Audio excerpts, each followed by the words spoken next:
우리나라의 어떤 어린 이쁜 아이가 죽음으로 부모의 학대로 죽어서 온 국민의 공분을 산 적이 있습니다. 그 일이 얼마나 시끄러웠는지 아직도 재판 중에 있음에도 불구하고 사람들은 그 이야기만 꺼내면 분노와 공분에 사로잡혀서 정말 어떻게 세상에 이런 일이 있을 수 있냐고 땅을 치기도 합니다. 그리고 그 죽인, 학대하고 그 아이가 죽도록 만든 그 부모를 굉장히 공격하고 비난의 화살들을 쏘아 붙입니다. 이런 걸 볼 때 한 사람의 생명이, 어린 생명이든지 어떻든지 간에 얼마나 귀하다는 것을 사람들은 다 알고 있습니다. 사람들은 어린 생명이든지 늙어서 어른이 된 분이든지 한 사람이 죽고 또 한 사람이 이렇게 생명의 목숨을 잃었다는 것은 정말 그것도 억울하게 누군가에 의해서 고통당하고 죽었다는 것은 많은 사람들의 공분을 사게 합니다. 그런데 오늘 예수님은 하나님의 아버지의 아들이면서도 자기 스스로 직접 이 죽음의 길로 들어가셔서 자기의 생명을 내어놓으시는 것을 볼 수가 있습니다. 처음 예수님께서 예루살렘에 입성하실 때는 인기가 대단했습니다. 사람들은 종려나무 가지를 들고 호산나 호산나 외쳤고, 어떤 사람들은 자기의 겉옷을, 그때 당시에 겉옷은 큰 재산이었거든요. 그것을 바닥에 깔면서 호산나 다윗의 자손이요 주의 이름으로 오시는 이가 복이 있도다 그러면서 막 아이들은 밤새도록 젖 먹던 아이들부터 어른에 이르기까지 정말 환영하고 열렬하게 환호했음을 보게 됩니다. 그리고 예수님은 성전에 들어가셔서 장사하는 자들을 내어 쫓으시고 장사판을 뒤엎으시고, 그리고 예수님은 그 당시에 누구도 무시하고 부인할 수 없는 자기의 입지를 이렇게 굳혀가고 있는 그런 상태에 있었음을 보게 됩니다.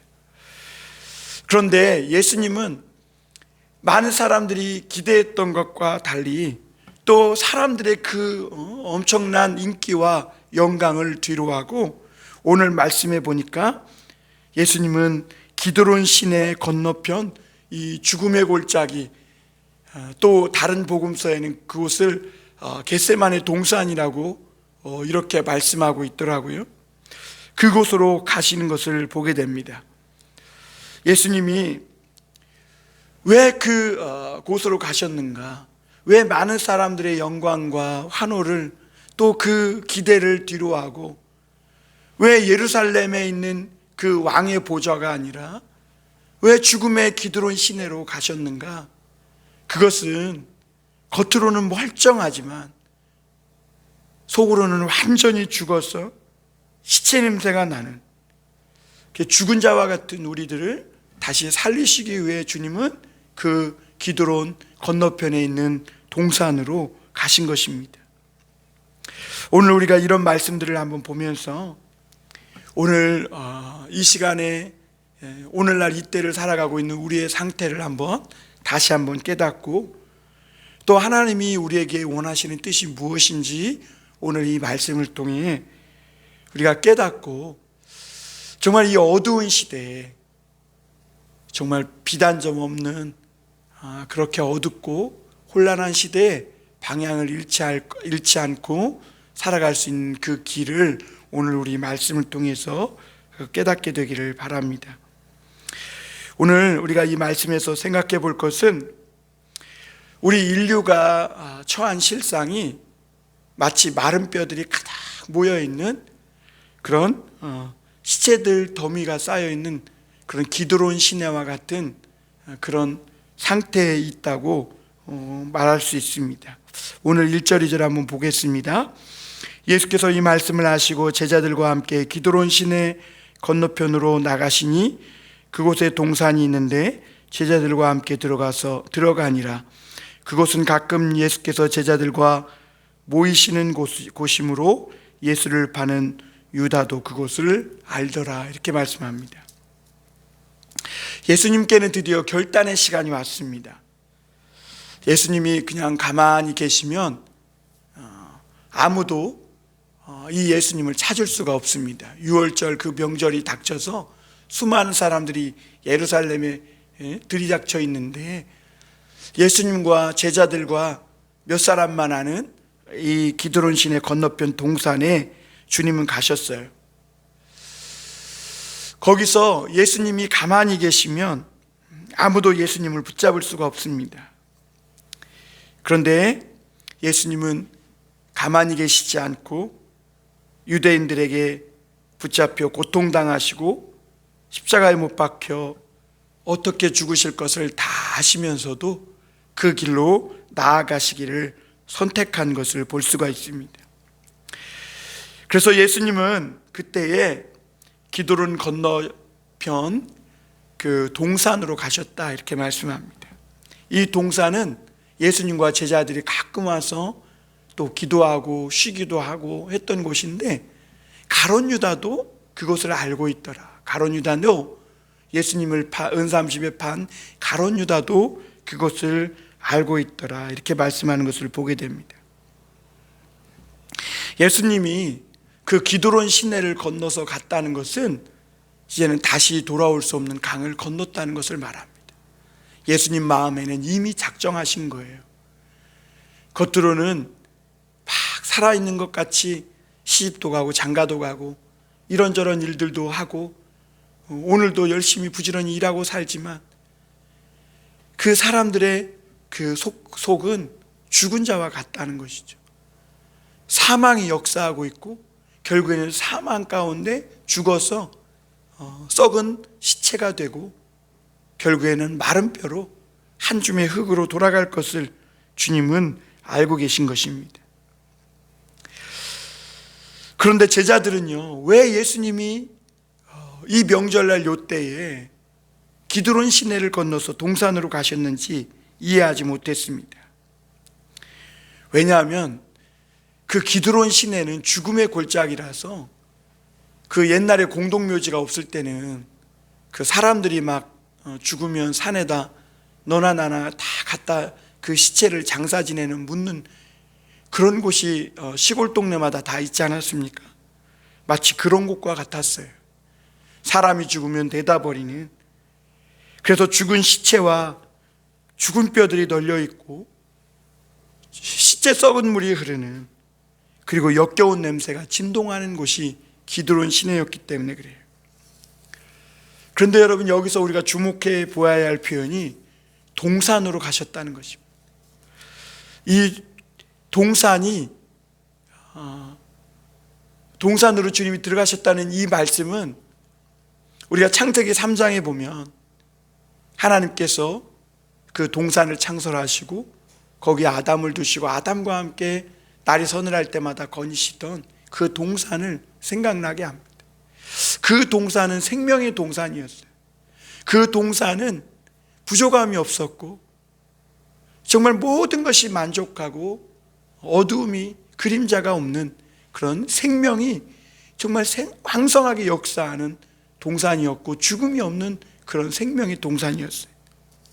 그런데 그 동산이 이제는 죽음과 시체와 그래서 완전히 썩고 뼈만 남은 마른 죽은 해골들이 가득한 동산으로 바뀌어져 있는 거예요. 왜냐하면 인간이 죄를 범하고 사망이 들어왔기 때문에 생명의 동산이 죽음의 동산으로 바뀐 거예요. 그래서 수많은 사람들이 죽어 있는 것이죠. 그러니까 예수님은 그곳에 들어가셔서 아담 한 사람으로 인해, 범죄로 인해 낙원을 빼앗기고 생명의 동산이 죽음의 동산으로 마귀에게 빼앗겨버린 그 동산을 회복하시고 거기에 죽어있는 수많은 사람들을 다시 살리시기 위해 예수님은 그곳으로 들어가신 것입니다. 오래전에 에스겔 선지자도 이런 골짜기를 환상으로 본 적이 있습니다. 하나님은 나라가 망해가지고 바벨론 포로로 붙잡혀가 있는 이 에스겔 선지자를 어느 날 환상 중에 한 골짜기로 데려가셨어요. 그래서 에스겔이 그 골짜기를 보니까 정말 너무 끔찍해서 쳐다볼 수가 없었어요. 막 죽은 시체가 널려져 있고, 시체가 썩고 썩어서 뼈들이 그냥 죽은 막 그 썩은 물이 흐르고, 그 물이 바짝 말라서 심이 마른 뼈들이 막 뒹굴러 다니고 있었던 것입니다. 그 죽은 해골이 그 골짜기에 가득했다 그랬어요. 여러분, 그 심이 마른 해골과 뼈들이 가득한 그곳에 이 에스겔이 볼 때 얼마나 끔찍했겠어요. 그때 하나님은요, 그 에스겔에게 물어보세요. 인자야, 이 뼈들이 능히 살 수 있겠느냐? 여러분, 이 시체가 썩어서 해골이 되고 뼈가 됐고, 또 이 뼈도 완전히 심이 말라서 만지기만 해도 부스럭거리고 가루가 될 판인데, 하나님은 에스겔에게 이렇게 바짝 말라버린 뼈들이 능히 살 수 있겠느냐 물으세요. 살 수 없죠. 너무 오래돼서, 죽은 지 너무 오래돼서 뼈까지 말랐는데 어떻게 살겠어요?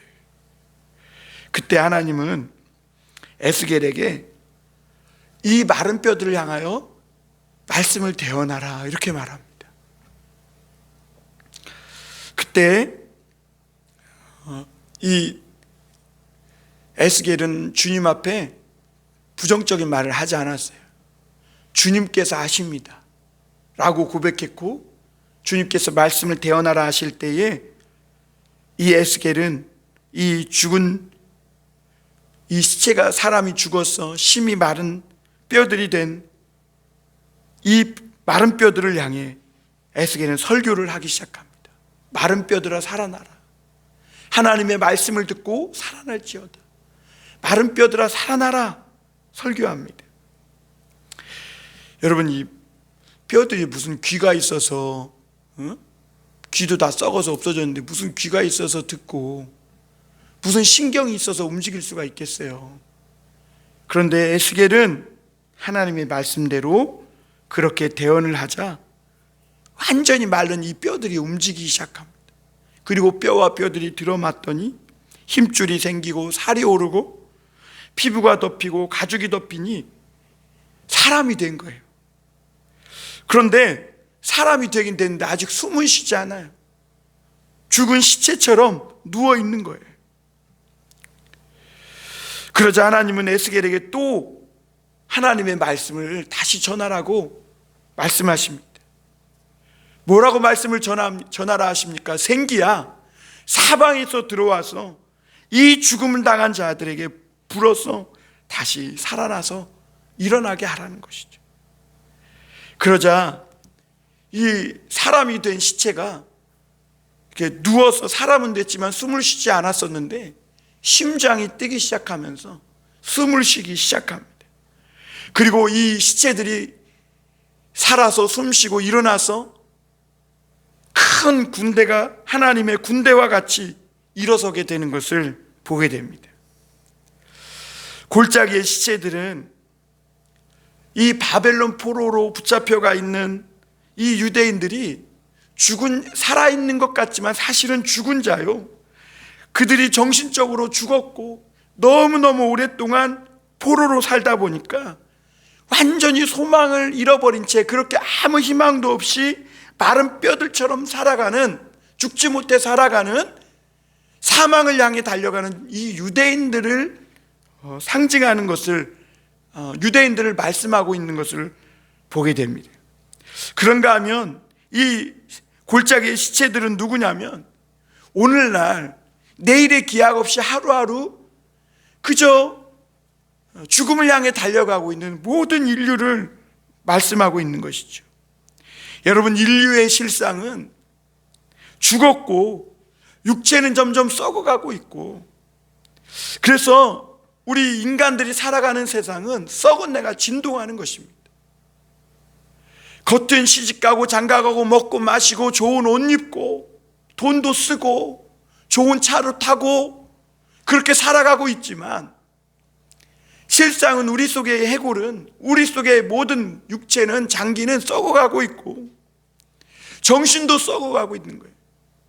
그래서 말하는 것도 썩고 생각하는 것도 썩고 모든 것이 썩어서 사람들이 모인 곳에는 썩은 내가 진동하고 썩은 말이 오가고 썩은 생각이 가득하게 되는 것이죠.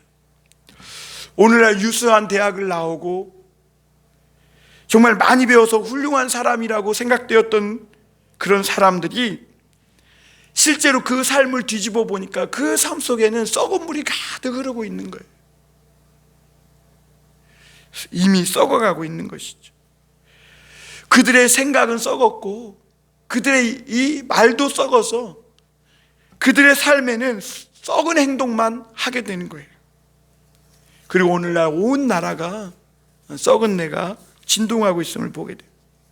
예수님은 바로 그 죽음의 골짜기, 썩은 물이 흐르고 썩은 냄새가 진동하는 그런 마른 뼈들이 가득한 그 죽음의 골짜기로 가신 것입니다.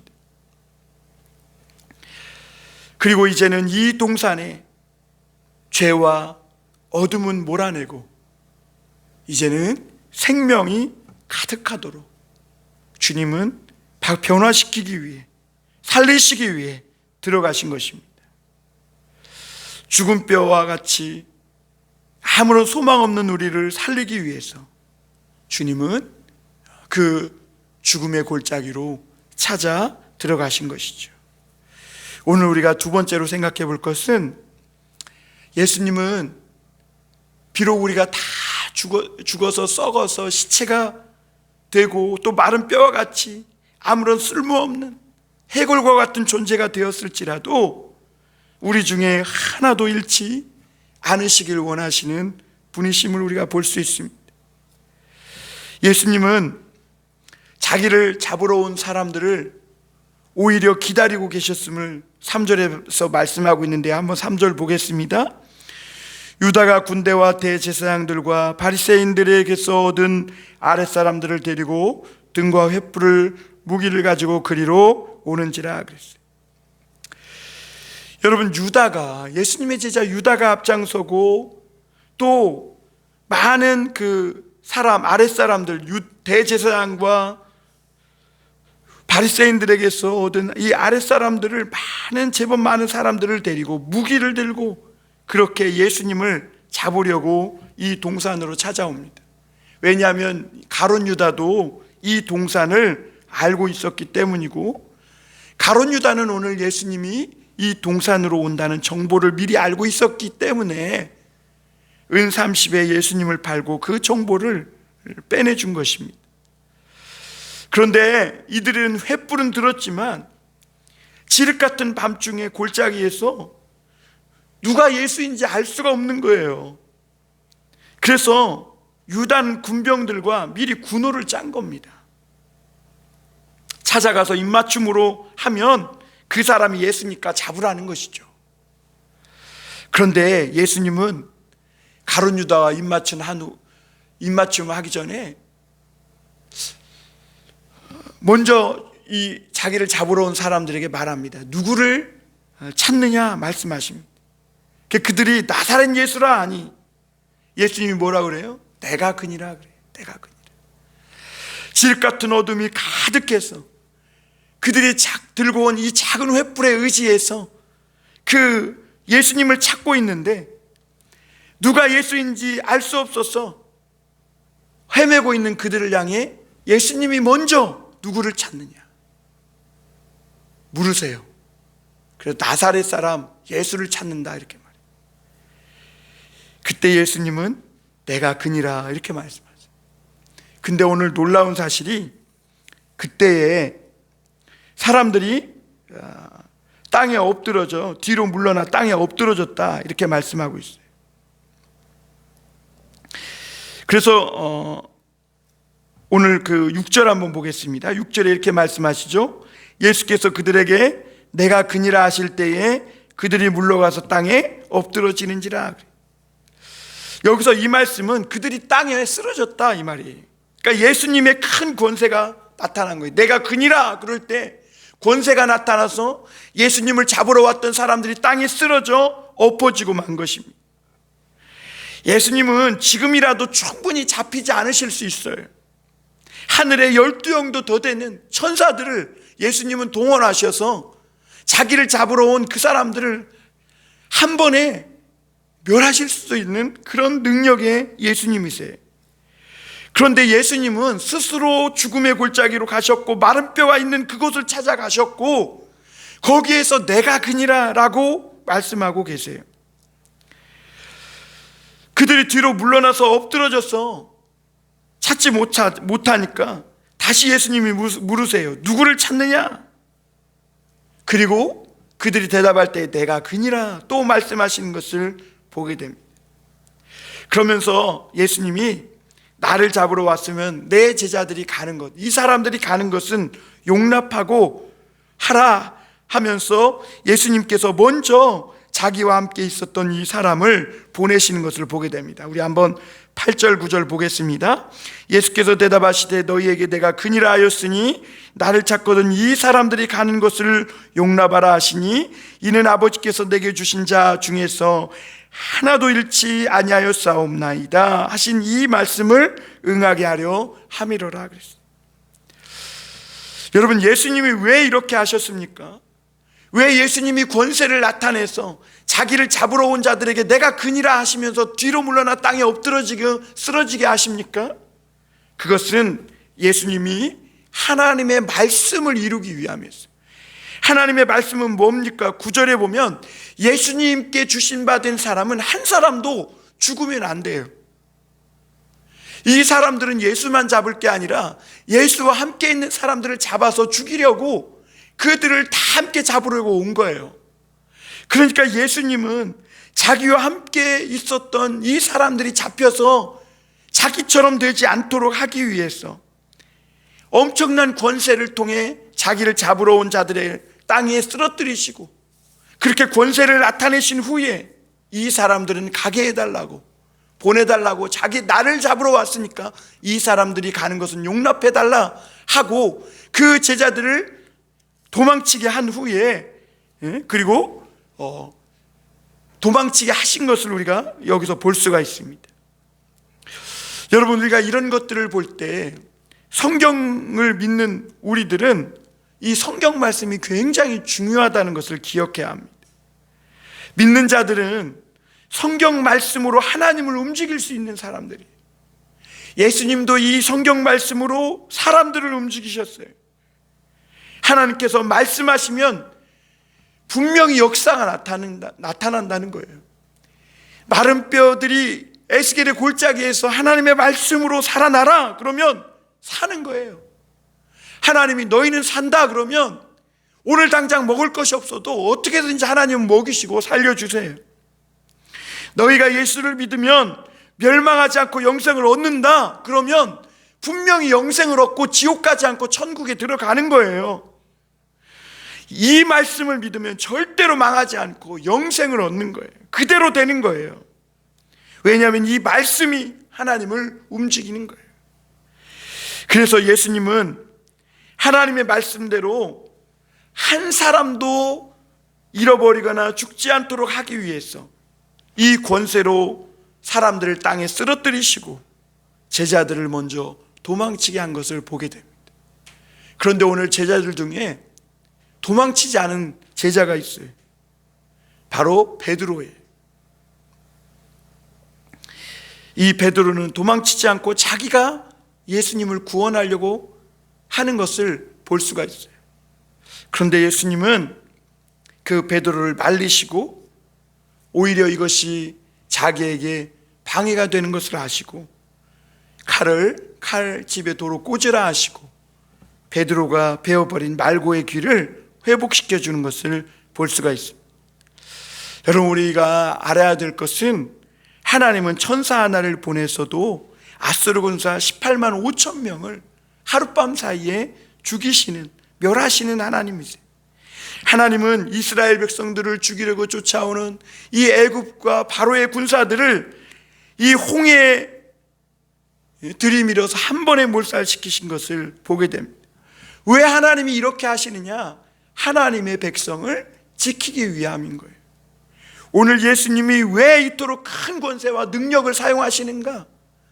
하나님이 자기에게 주신 한 사람도 잃어버리지 않게 하시기 위함.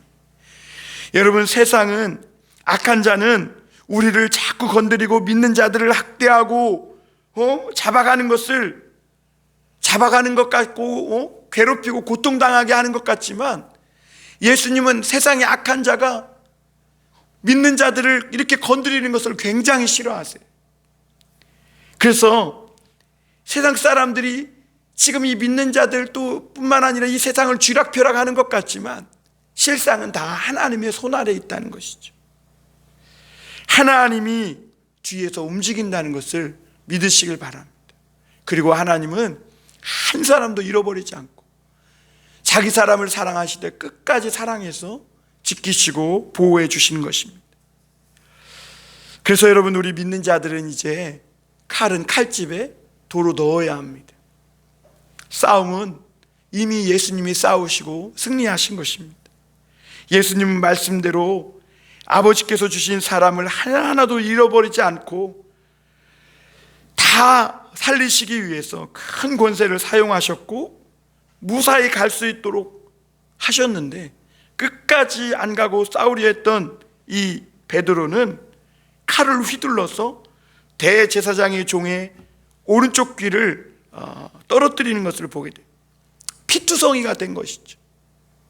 그 동산에 피가 흘려진 것입니다. 잘못하면 더 큰 사태가 일어날 수 있고, 예수님이 보호하는 이 제자들이, 백성들이 죽을 수도 있는 거예요. 그때 예수님은 얼른 말고의 귀를 들어서 붙여주시고 고쳐주시고 회복시켜 주셨어요. 그리고 이제 예수님은 베드로에게 칼집에 도로 꽂아 넣으라 이렇게 말해요. 그러니까 이전과 같이 똑같이 된 거예요. 회복된 거예요. 그러니 이제 칼을 휘둘릴 필요가 없어진 거예요. 무기를 사용해서 예수님을 잡고 그 제자들을 향해 칼을 휘둘릴 이유가 사라져버린 것이죠. 10절 11절 한번 보겠습니다. 이에 시몬 베드로가 칼을 가졌는데 그것을 빼어 대제사장의 종을 쳐서 오른편 귀를 베어버리니 그 종의 이름은 말고라. 예수께서 베드로더러 이르시되 칼을 칼집에 꽂으라. 아버지께서 주신 잔을 내가 마시지 아니하겠느냐 하시니라. 여러분, 이 베드로는 예수님을 구하려고 칼을 휘둘렀어요. 지금 예수님은 베드로를 살리고 사람들을 살리려고 그 죽음의 골짜기로 가셨는데, 베드로는 자기가 예수님을 구원하려고 칼을 휘두른 것을 보게 됩니다. 그런데 이러한 베드로의 행동은 예수님의 이 큰 구원의 역사에 방해가 됩니다. 그리고 오히려 더 비극을 낳을 뿐입니다. 여러분, 예수님은 잡혀가야 돼요. 왜냐하면 예수님이 그분이시기 때문에 그래요.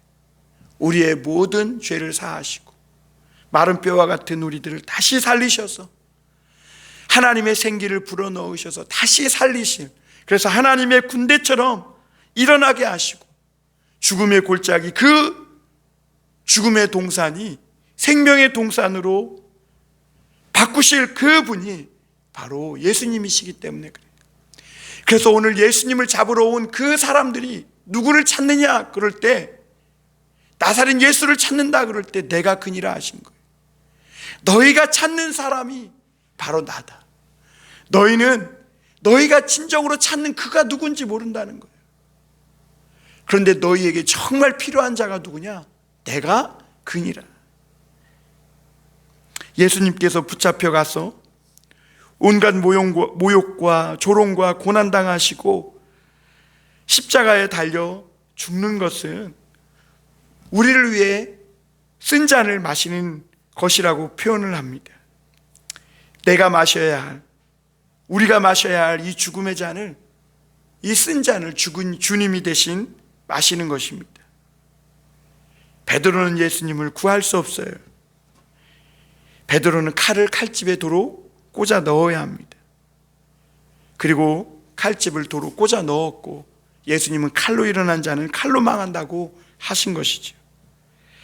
여러분, 이제 우리 믿는 자들에게는 칼보다 더 강력한 무기가 있는데 바로 복음입니다. 우리는 이 복음으로 세상과 싸웁니다. 저들은 칼과 단창으로 나오지만 우리는 축복의 소리, 이 복된 소식, 이 복음을 가지고 나아가는 것입니다. 많은 사람이 자신들이 살기 위해 다른 사람의 등 뒤에 칼을 꽂습니다. 칼을 쓰는 사람들이 그런데 결국은 어떻게 됩니까? 칼은 쓰지 않더라도 입에서 나오는 그 칼보다 더 예리한 지독한 그 독한 말을 가지고 다른 사람들을 함부로 상책이 내고 죽이고 하는 사람들의 결말이 어떻습니까? 결국에는 망하고 마는 거예요. 예수님 믿는 사람들은 빨리 칼을 칼집에 넣어야 합니다. 하나님 말씀만이 마른 뼈와 같은 사람들을 살릴 수 있고 하나님의 성령만이 죽은 자들을 숨쉬게 할 수 있습니다. 예수님은 어둠이 가득한 이 동산을 밝히시는 빛이셨습니다. 그 당시에 예수님을 잡으러 왔지만 진정 그들에게 필요한 자는 바로 예수님이셨음을 보게 됩니다. 믿음의 사람은 더 이상 칼을 쓰지 않습니다. 칼을 칼집에 넣어야 합니다. 미움의 칼, 증오의 칼, 시기의 칼, 질투의 칼을 집어넣고 우리의 인생의 모든 해답이 되시는 내가 그니라 하신 그 예수님을 붙들고 오늘도 그 주님을 찾고 그 주님 앞에 우리가 나아가 엎드려야 하는 것입니다. 그럴 때 다시 살아나는 역사가 우리에게 있게 될 줄 믿습니다. 사랑하는 우리 봉담 선한목자교회 성도 여러분, 오늘 우리가 찾는 것이 무엇입니까? 그렇습니다. 마른 뼈와 같은 우리들을 살리실 바로 그 예수님이십니다. 예수님이 내가 그니라 말씀하세요. 오늘도 그 주님을 붙들 때 저와 여러분들에게 다시 살아나는 역사, 또 아무런 희망과 소망이 없던 우리에게 새로운 소망과 희망이 드리워지는 그런 복된 날들이 펼쳐질 줄 믿습니다. 우리 다 함께 한번 기도하시겠습니다.